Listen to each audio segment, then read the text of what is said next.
बिस्मिल्लाहिर्रहमानिर्रहीम इय्याका नअबुदु व इय्याका नस्तईन। इससे पहले कि मैं आपसे अपनी गुफ्तगू करूं और बहुत सारे मौज़ूआत के ऊपर पाकिस्तान की वर्ल्ड कप से एग्जिट के मामले पर, पाकिस्तान की वर्ल्ड कप में बेइज्जती होने के हवाले से बहुत कुछ बातें की जा रही हैं मीडिया पे। बहुत कुछ बातें जो हैं वो आपके इल्म में हैं और मुझसे बेहतर आप लोग जानते हैं कि क्या वजूहात थी, और उसके ऊपर हम घंटों बैठ के आपस में गुफ्तगू कर सकते हैं और मैं आपसे बहुत कुछ सीख सकता हूं और हम एक दूसरे के साथ काफी मुकालमा उस पर कर सकते हैं। लेकिन आज की वीडियो का मकसद ये नहीं है, छोटी सी वीडियो है। मैंने 20 सितंबर और 21 सितंबर को, पिछले महीने की बात है ये, मैंने एक बड़ी तकलीफ में और बहुत कर्ब की कैफियत में एक वीडियो रिकॉर्ड की थी। एक पैगाम पूरी कौम के लिए दिया था और वो पैगाम जो है वो मैं चाहता हूं कि आप देखें और उसके बाद फिर मैं आपसे बात करता हूं।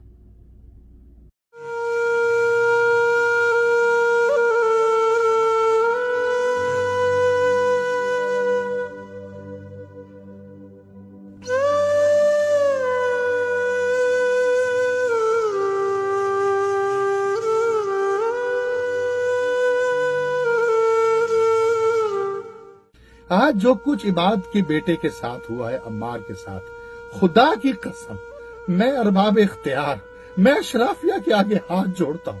मैं हाथ जोड़ता हूं तुम्हारे आगे अशराफिया, जो तुमने पिछले 16 महीने में इस मुल्क का हाल किया है, कि अल्लाह के वास्ते एक चीज याद रखना कि कोई तुम्हारी शिकायत अल्लाह से न कर दे, और खुदा की कसम ये माँ तुम्हारी शिकायत करेगी। आपके ख्याल में क्या कोई भी माँ इस वक्त सुकून से सो सक रही होगी जिसने अम्मार का जनाजा, अम्मार के जनाजे की तस्वीर, अम्मार के जनाजे की वजह और उसके हाथ पे लिखा हुआ बाबा और उसके हाथों में वो कागज का वो टुकड़ा जिसपे बाबा बाबा बाबा बाबा लिखा हुआ था और वो बेबसी के आलम में मर गया, क्या वो माँ सुकून की नींद होगी? अम्मार की माँ की बद्दुआएं सातों आसमान को चीर चुकी हैं और मैं बहुत दुखी दिल के साथ ये बता रहा हूं, खुदारा मुझे गलत ना लिया जाए, खुदारा गलत ना लिया जाए। मैं बड़े तकलीफ से ये बता रहा हूं कि पाकिस्तान ये वर्ल्ड कप नहीं जीतेगा, क्योंकि ये कौम वर्ल्ड कप जीतने के काबिल नहीं है। ये कौम अम्मार के जनाजे को कंधा देने नहीं गई।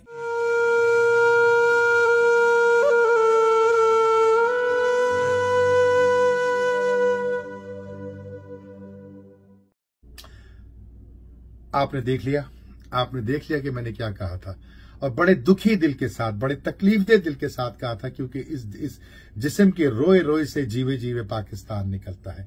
पाकिस्तान का जो कर्ज मेरी इस शरीर के ऊपर है, इस जिस्म के ऊपर है, इस जिंदगी में है पाकिस्तान का कर्ज, शायद मैं तो क्या, मेरी आइंदा आने वाली 7 नस्लें भी ना उतार सके उस कर्ज को। क्योंकि पाकिस्तान है तो मैं हूं, और पाकिस्तान को खुदा न खास्ता कुछ होता है तो ना मैं हूं और ना आप हैं। लेकिन जब बात जुल्म की आएगी, जब बात नाइंसाफी की आएगी, तो हजरत अली करमल्लाह वजह का कौल वो याद रखिएगा कि मेरे मौला अली ने क्या कहा था कि कुफ्र का निजाम चल सकता है लेकिन जुल्म का निजाम नहीं चल सकता। खुदा की कसम, हमारे मुल्क में सिर्फ और सिर्फ जुल्म का निजाम है।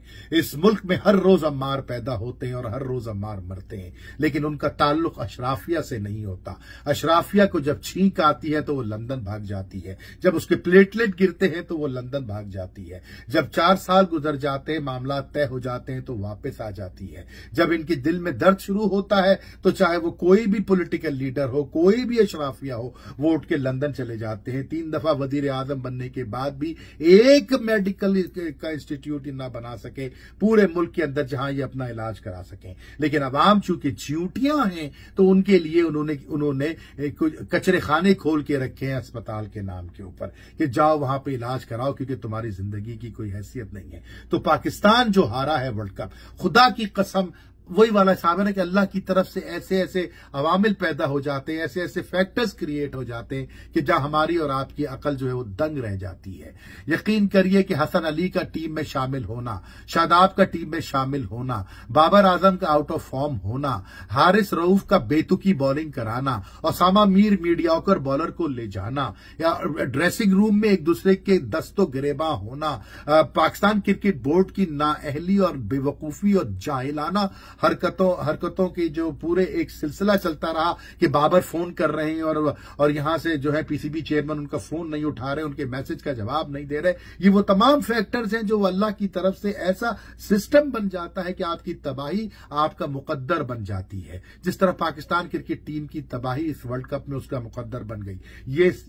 ये उन माओं की बद्दुआएं हैं जिन माओं की तकालीफ और जिन माओं के दुख सिर्फ वही समझ सकती हैं, वही औरत समझ सकती है जो इस मुल्क में मां है। लेकिन अगर आज भी ये कौम ना जागी और आज भी बैठ करके इसके ऊपर उंगली उठाना और रिजवान पे उंगली उठाना और बाबर की कप्तानी पे उंगली उठाना, वो तमाम अवामिल अपनी जगह दुरुस्त, लेकिन असल हकीकत है जुल्म। और जुल्म के खिलाफ अगर आवाज ना उठाई, हमने जिनको किंग बनाया क्यों नहीं आवाज उठाई उन्होंने जुल्म के खिलाफ जो इस मुल्क में सालों से हो रही है। जो हमारे माजी के हीरो बैठे वो निकल जाते हैं ऐसे मौकों पे, अपने आप को साफ कर लेते हैं माशरे की गंद और जुल्म से, सब कहते हैं हमारा कोई ताल्लुक नहीं है। ऐसा नहीं है, हम उस माशरे का हिस्सा हैं जहां जुल्म हो रहा है। और जब जुल्म के ऊपर खामोशी इख्तियार करना, मार्टिन लूथर किंग ने कहा था कि किसी जुल्म पे खामोशी इख्तियार करने का मतलब है कि आप जालिम के हाथ मजबूत कर रहे हैं। कहां थे बाबर जिस वक्त के अम्मार की लाश उठाई जा रही थी? कहां थे शाहीन शाह अफरीदी जिस वक्त अम्मार